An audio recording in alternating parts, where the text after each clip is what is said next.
Alexandra Eala is no longer simply chasing the players ahead of her. She is now sitting inside the conversation for the WTA Finals. The latest official race standings place the 21-year-old Filipina at number 15 with 1,997 points, only a relatively small step away from the 8-player qualification line. That does not mean qualification is secured, but it does mean the dream is no longer distant or theoretical. Eala has put herself firmly into the race. And the timing could hardly be more interesting. Eala arrived at this stage after the most important breakthrough of her career, winning the Mubadala DC Open, her first WTA Tour-level singles title. She then carried that momentum into the North American hardcourt swing, reached the 4th round in Toronto, and advanced to the 3rd round in Cincinnati before Amanda Anisimova ended her run. The loss hurts, but the larger season picture remains remarkably strong. Welcome back to the channel. If you follow Alexandra Eala's rise, you already know that every new week seems to bring another milestone. And if you are new here, this is the part of the story worth remembering. Eala is not being discussed because of one upset anymore. She is being discussed because her results have accumulated into something much bigger. Subscribe if you want clear, factual coverage as this race develops. That context matters. The first thing to understand is what the race actually measures. The race to the WTA Finals is a season-long leaderboard. Unlike the rolling ranking system, it is designed to track performance during the current calendar year and determine who earns a place at the year-end championship. The top 8 singles players qualify. So when Eala appears at number 15, the number is not a prediction and it is not a guarantee.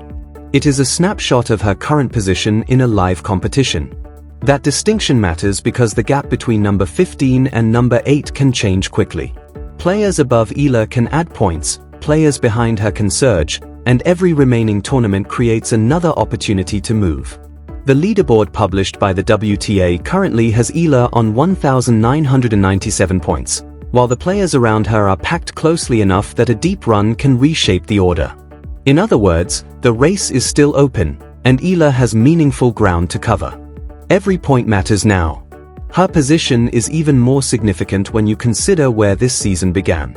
Eala has spent years building through junior tennis, the ITF circuit and increasingly demanding WTA events. The breakthrough was never going to come from one magical week. It came through repeated exposure to stronger opponents, bigger stadiums and higher pressure situations. That experience has now produced a player capable of entering major draws without looking overwhelmed by the names across the net. The foundation is real. The biggest turning point came in Washington. Eala entered the Mubadala DC Open ranked number 28 and left with the first WTA singles title of her career. The path was demanding. She defeated Zheng Qinwen, Leylah Fernandez, Alina Svitolina and Naomi Osaka before meeting top seed Jessica Pegula in the final. That run was not built on one lucky matchup. It required Eala to beat established players repeatedly and maintain her level across an entire tournament. The title changed everything. The final against Pegula became the defining chapter. Rain interrupted the championship match, leaving Eala to return the next day with the title still unresolved.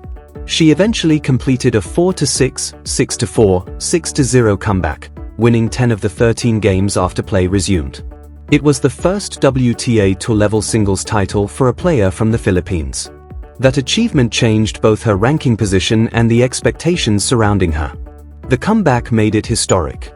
The victory also gave Eala something that statistics alone cannot fully capture, proof that she can close a tournament after surviving several elite opponents. A semifinal or quarterfinal can show potential. A title shows that the player can navigate an entire week, recover, adjust and win the final match. That is why Washington matters so much to this story. It was not merely a trophy for the cabinet. It was evidence that Eala's level can hold when the pressure becomes cumulative. That is a crucial difference. Her rise has also been visible on the main ranking. The Washington title moved Eala to a career-high number 20 in the official PIF WTA rankings, making her the first Filipina to reach the top 20. That ranking and the race are different measurements, but together they tell the same broad story. Eala has moved from being a promising young player into the established upper tier of the WTA, where every opponent knows she is capable of causing serious damage. The Wimbledon run reinforced that belief before Washington even happened. Eala reached the fourth round at the All England Club and defeated defending champion Iga Swiatek along the way. That victory became another major reference point in her season because it showed that her game could withstand the unique demands of a Grand Slam and a grass court environment. She eventually lost to Jasmine Paolini, but reaching the second week gave Eala another valuable layer of experience. There is also a clear tactical identity behind the results. Eala is left-handed, and that naturally creates different serving patterns and rally shapes for right-hand opponents.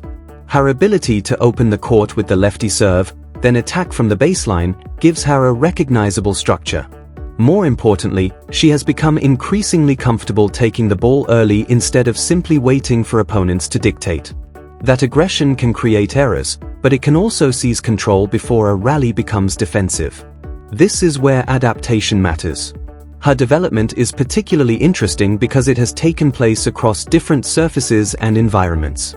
The grass of Wimbledon, the hard courts of Washington, Toronto, and Cincinnati, and earlier events on other surfaces have forced Eala to adapt. That adaptability is essential for a player with ambitions beyond one breakout season. The WTA schedule does not allow a competitor to stay in one comfort zone for long. Every swing asks different questions, and Eala is learning to answer them. The schedule has tested that. Her background adds another dimension. Eala grew up in Quezon City and trained at the Rafa Nadal Academy in Spain after moving there as a teenager. The academy experience placed her inside a demanding development environment, but her professional identity has been shaped by much more than one institution. Years of junior competition, international travel, coaching changes, physical development, and difficult losses have all contributed to the player now competing for major WTA results. That experience still matters. The junior resume mattered too. Eala won the 2022 US Open Girls Singles title, a major achievement that announced her talent before the senior breakthrough arrived. But junior championships do not guarantee professional success. The transition requires stronger opponents, longer seasons, and the ability to recover from disappointment week after week. Eala's rise has been built on making that transition gradually rather than expecting one junior title to carry her into the elite. The transition was gradual. Then came 2025, when the wider tennis audience began to understand how high her ceiling might be. Her run in Miami included victories over major names and a semi-final appearance, while later results included an Eastbourne final and a WTA 125 title in Guadalajara. Those results were important because they established a pattern. Eala could produce big performances against elite competition, then return to the tour and continue collecting meaningful wins. The pattern became undeniable. That pattern has accelerated in 2026. Her season has included strong results in Auckland, Abu Dhabi, and Dubai, a semi-final in Berlin, a memorable Wimbledon campaign, and then the Washington title. The sequence matters more than any single headline. It shows progression. Eala has not needed to rely on one isolated upset to remain relevant. She has repeatedly placed herself in the latter stages of tournaments and learned from the matches that did not go her way. The momentum has continued. The latest Cincinnati result is a useful example of why this season should be viewed realistically. Eala defeated Elena Gabriela Ruse after Ruse retired in the second round, then faced number 9 seed Amanda Anisimova. Eala won the opening set 6-4, but Anisimova came back to win 4-6, 6-4, 6-2. That ended Eala's Cincinnati campaign in the third round. It also ended her 5-match winning streak against top 10 opponents, but it does not erase what came before it. In fact, the Anisimova match offers useful evidence about where Eala stands. She was competitive against a top 10 opponent deep into a demanding hard-court stretch, even though she could not finish the match. The lesson is not that Eala has suddenly been exposed, nor that she has reached a permanent ceiling. The more reasonable conclusion is that she is operating at a level where small margins, physical recovery, and execution can decide matches against the very best. The margins were extremely thin. That becomes crucial when the WTA Finals race is considered. Eala does not need to win every remaining tournament. She needs to outperform enough of the players around her to close the points gap. A deep run at a WTA 1000 can be worth far more than an early exit, while a strong US Open can dramatically change the standings.